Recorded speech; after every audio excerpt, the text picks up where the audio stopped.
नत्वा जिनेन्द्रं गतसर्वदोषं सर्वज्ञदेवं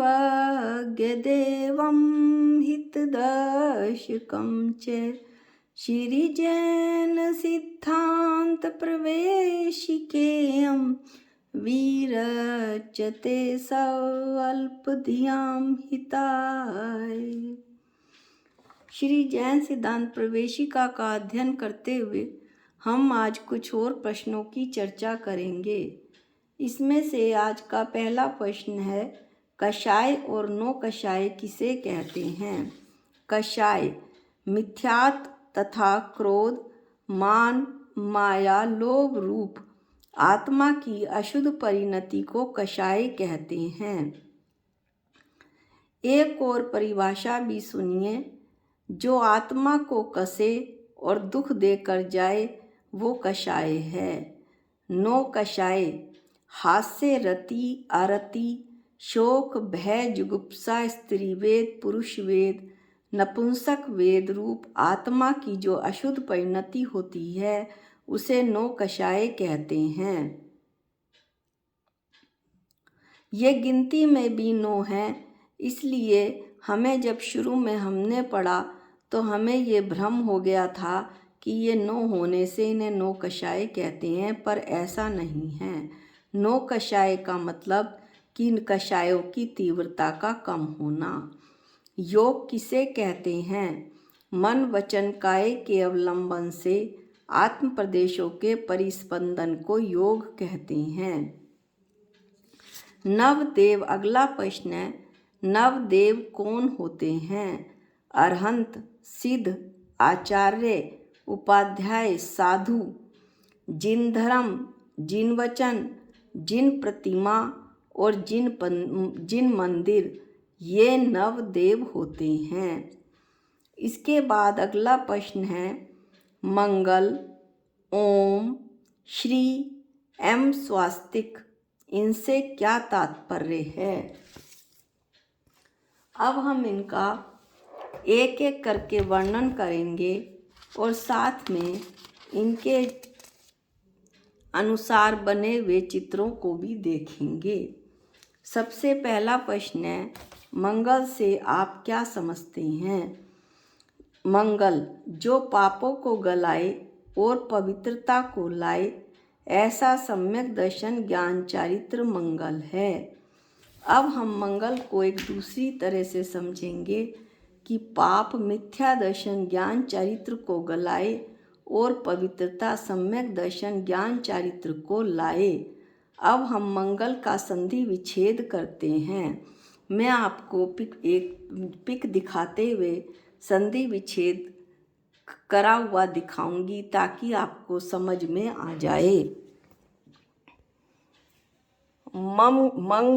मंगल बराबर मम प्लस गल, जो पापों को गलाए। दूसरी संधि विच्छेद है, मंगल बराबर मंग प्लस लय, सुखों को लाए। इस तरह से यह पिक आपने अच्छी तरह से देख ली होगी। आप चाहें तो इसका स्क्रीनशॉट लेकर इसको अपने पास सेव भी कर सकते हैं।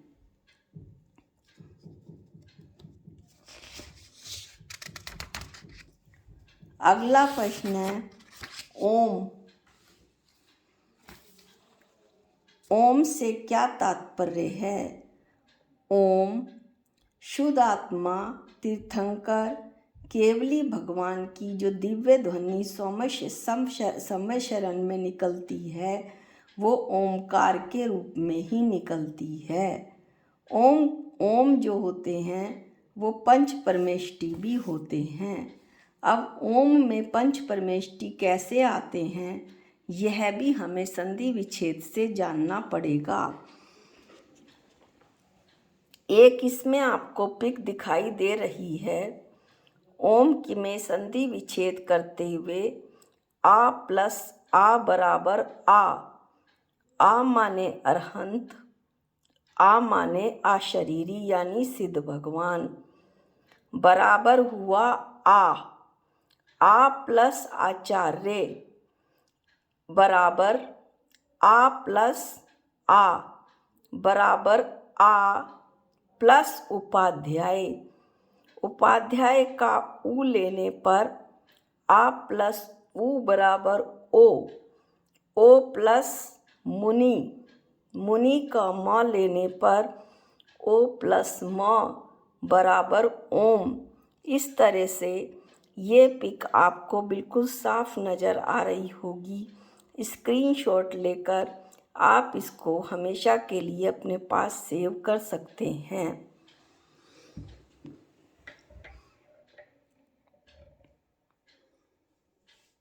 ओम के बाद अगला प्रश्न है श्री।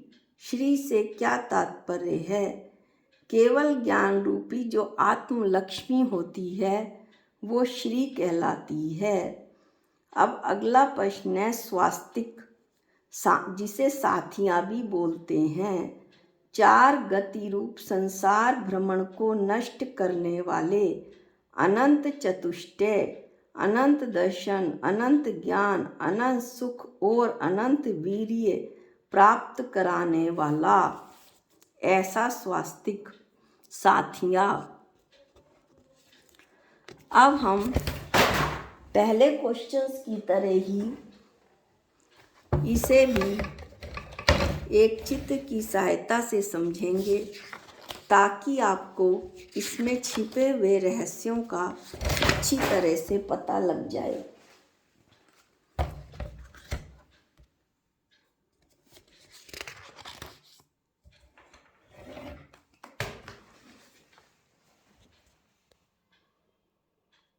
एक स्वास्तिक बनाया हुआ है। इसमें आपको एक सिद्ध शिला स्वास्तिक बना दिया गया है। उसके ऊपर एक सिद्ध शिला है, जैसा कि आप सभी लोग लगभग बनाना जानते होंगे। तो एक जो चंद्राकार आकार की आकृति है वो सिद्ध शिला है।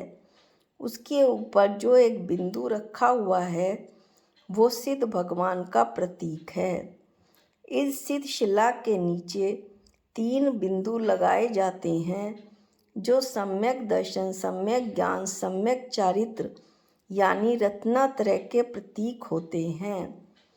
स्वास्तिक में 4 बिंदु लगाए जाते हैं। ये 4 बिंदु 4 अनुयोगों के प्रतीक होते हैं। इसमें स्वास्तिक में एक हॉरिजॉन्टल लाइन होती है और एक वर्टिकल लाइन होती है। जो हॉरिजॉन्टल लाइन होती है वो तो मध्यम लोक को बताती है और जो वर्टिकल लाइन होती है वो ऊर्ध्व, अधो और मध्य लोक का प्रतीक होती है। इसकी जो 4 लाइनें होती हैं जो सीधी लाइन से अलग भार की तरफ को होती हैं, ये चारों लाइन 4 गतियों के प्रतीक होते हैं और इन्हीं चारों लाइनों के बाहर जो निकली हुई लाइन होती है वो संसार भ्रमण का नष्ट होना बताती है। ये तो था पूरे स्वास्तिक का चित्र। अब इसके कुछ पार्ट्स भी देख लीजिए। वर्टिकल लाइन ऊर्ध्व, अधो, मध्य लोक को बता रही है। 3 बिंदु रत्नत्रय को बता रहे हैं। जो हॉरिजॉन्टल लाइन है वो मध्यम लोक को बता रही है। एक जो लाइन है स्वास्तिक की, उससे ये पता चलता है कि ऐसी 4 लाइन 4 गतियों के प्रतीक हैं।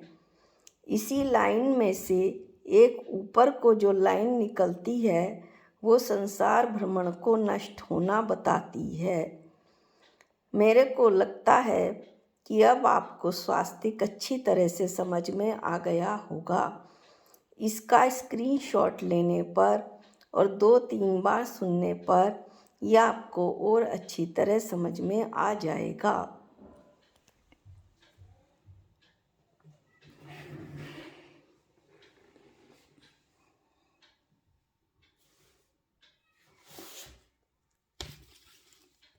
जैन सिद्धांत प्रवेशिका का ये दूसरा अध्याय आज निर्विघ्न समाप्त होता है।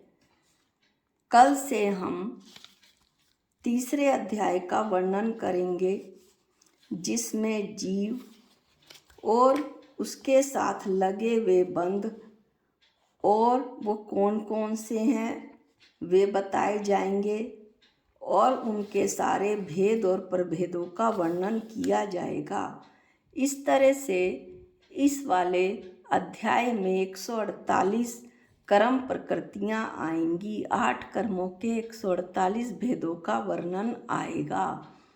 मुझे आशा है कि आप इसे अच्छी तरह से अध्ययन करेंगे। आज के लिए इतना ही। जा वाणी के ज्ञान से सूझे लोकालोक, जो वाणी मस्तक नमो सदा देत हूँ धोख। हे जिनवाणी भारती तोहे जपूं दिन रैन, जो तेरी शरणागते वो पावे सुख चैन। सबको जय जिनेंद्र।